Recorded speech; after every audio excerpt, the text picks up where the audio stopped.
DJ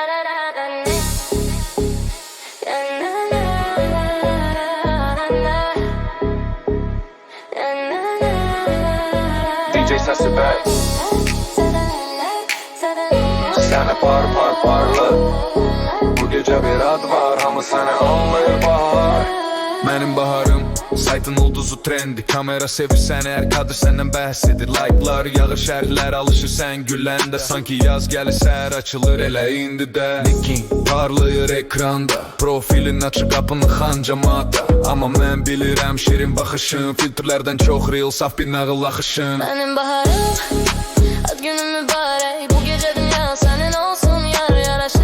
Benim baharım, güzellik sende verdi. Şarkısıyla gül yanımda kal bu an ezine.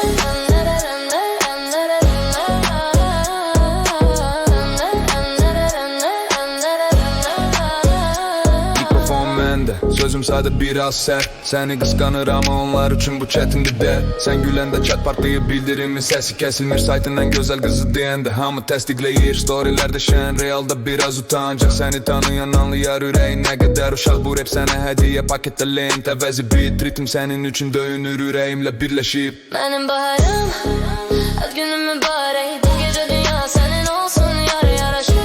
Benim baharım, güzellik sende verdi. Şarkısıyla gül yanımda kal bu an aziz.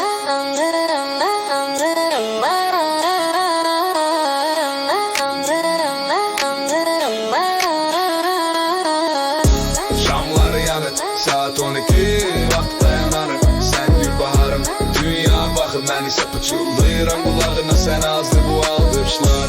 Şamlar yanır, saat 12, vaxt dayanır. Sen gül baharım, dünya bakım, ben ise pıçıldayırım kulağını. Sen azdır bu alkışlar.